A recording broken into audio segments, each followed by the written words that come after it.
పల్నాడు జిల్లా మాచర్ల పురపాలక సంఘం చైర్పర్సన్ గా పోలూరి నరసింహారావు ఏకగ్రీవంగా ఎన్నికయ్యారు. పురపాలక సంఘంలో జరిగిన అత్యవసర సమావేశంలో సభ్యులంతా కలిసి ఏకగ్రీవంగా ఎన్నుకున్నారు. ఇప్పటివరకు చైర్మన్ గా ఉన్న చిన్న యేసోబు అనారోగ్య కారణాల వల్ల తన పదవికి రాజీనామా చేయడంతో వైఎస్ చైర్మన్ గా ఉన్న పోలూరు నరసింహారావు చైర్మన్ గా ఏకగ్రీవంగా ఎన్నికయ్యారు.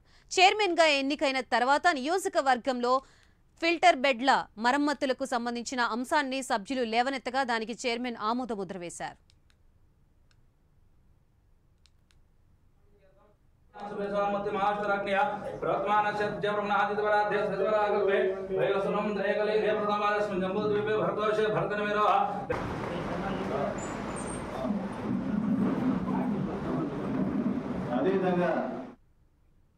ఇదే అంశానికి సంబంధించి మనకి పూర్తి వివరాలు అందించడానికి మా ప్రతినిధి రవికృష్ణ సిద్ధంగా ఉన్నారు. రవికృష్ణ, గాయత్రి, ఏదైతే మాచర్ల మున్సిపల్ చైర్మన్ పదవి మాత్రం మ్యూజిక్ చైర్ని తలపిస్తుందని చెప్పుకోవచ్చు. ఇప్పటికే అంటే 3.5 సంవత్సరాలు అవుతుంది.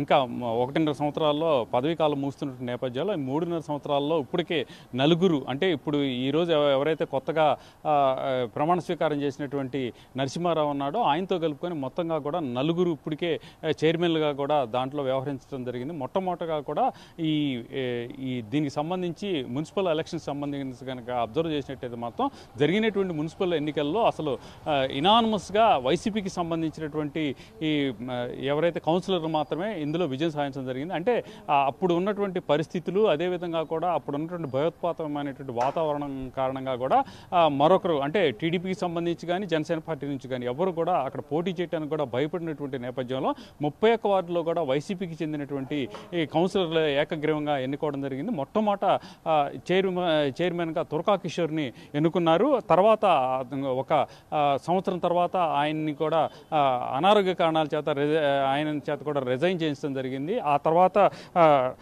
రఘురామరెడ్డిని సెకండ్ చైర్పర్సన్గా కూడా తీసుకోవడం జరిగింది. ఆ తర్వాత ఆయన్ని కూడా ఒక 3 నెలలు మాత్రమే ఆయన చైర్పర్సన్ పదవిలో కొనసాగారు. ఆ తర్వాత ఇప్పుడున్నటువంటి ఎవరైతే యేసోబు ఉన్నారో యేసోబు చైర్పర్సన్గా కూడా తీసుకోవడం జరిగింది.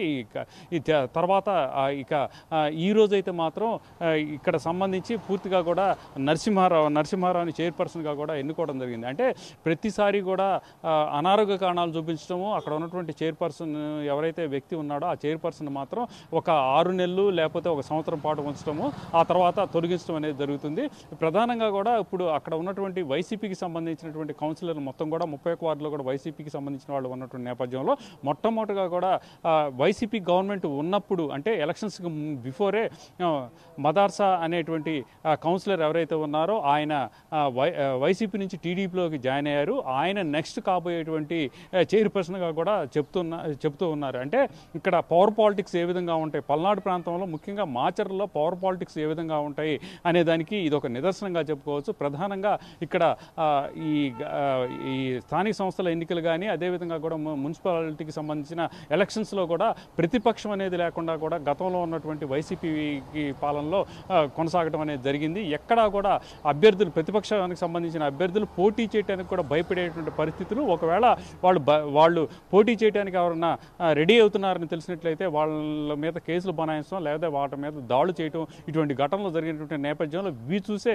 అప్పుడు ఈ ప్రతిపక్షంగా ఉన్నటువంటి ప్రతిపక్ష నాయకుడు చంద్రబాబు నాయుడు కూడా స్థానిక సంస్థల ఎన్నికలు బహిష్కరిస్తున్నట్టుగా కూడా తెలియజేసిన పరిస్థితి అయితే కనపడింది. ఈ నేపథ్యంలోనే పూర్తిగా కూడా మాచర్ల ప్రాంతంలో ఎంపీటీసీలు కానీ జడ్పీటీసీలు కానీ అందరూ కూడా వైసీపీకి పార్టీకి చెందినటువంటి నేతలే ఏకగ్రీవంగా కూడా ఎన్నికయ్యారు. ఈరోజు మనం ఇక్కడ మున్సిపల్ చైర్పర్సన్కి సంబంధించిన అంశాన్ని కనుక చూసుకున్నట్లయితే మాత్రం పూర్తిగా ఎప్పుడైతే ఎన్డీఏ కూటమి అధికారంలో రావడం, టీడీపీ గవర్నమెంట్ ఫామ్ చేయడం జరిగిందో అప్పటి నుంచి కూడా వేగంగా చకచకా కూడా మార్పులన్నీ జరిగిపోయాయి. అప్పుడు దాకా ఈ యేసోబు చైర్పర్సన్గా ఉన్నటువంటి వ్యక్తి ఎవరైతే ఉన్నారో ఆ చైర్పర్సన్గా ఉన్నటువంటి ఆయన చేత ఈ రిజైన్ చేపించడం జరిగింది. దానికి కూడా ప్రధానంగా కూడా అనారోగ్య కారణాలు అయితే చూపించారు. అనారోగ్య కారణాలతో చూపించి ఆయన రిజైన్ చేయించిన తర్వాత ఇతన్ని ఎవరైతే ఇప్పుడు నరసింహారావు ఉన్నాడో, నరసింహారావు ప్రజెంట్ ఆయన డిప్యూటీ చైర్పర్సన్గా ఉన్నటువంటి నేపథ్యంలో అతని చేత ప్రమాణ స్వీకారం ఈరోజు చేయించారు.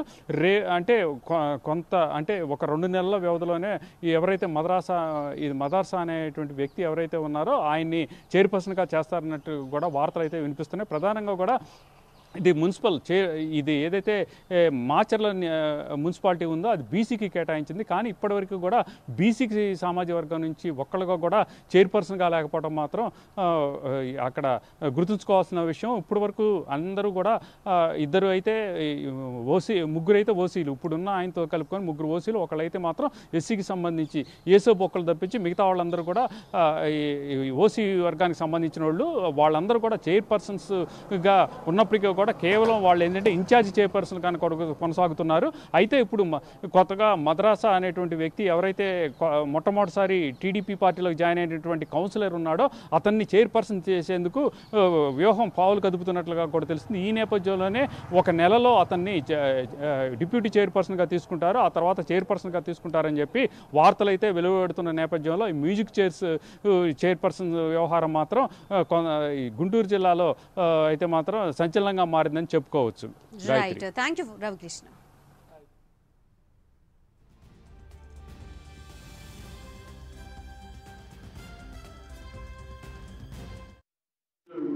ఆధ్వర్యంలో జోలగడ్డి బ్రహ్మారెడ్డి గారి ఆధ్వర్యంలో మా కౌన్సిలర్ల సపోర్ట్ తోటి ఈ రోజున చైర్మన్ గా ఎన్నుకోవడం జరిగింది. ఆ చైర్మన్ కి ఖచ్చితంగా మరి పేరు తీసుకొస్తారని చెప్పేసి, అలాగే మాకు అన్నదండగా కమిషనర్ కానీ స్టాఫ్ కానీ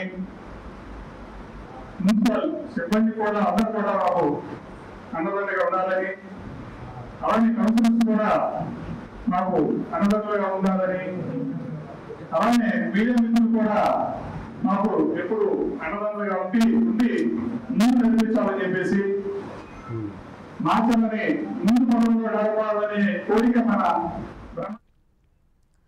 రైట్. ఇవి బులెటిన్ అప్డేట్స్. నమస్తే.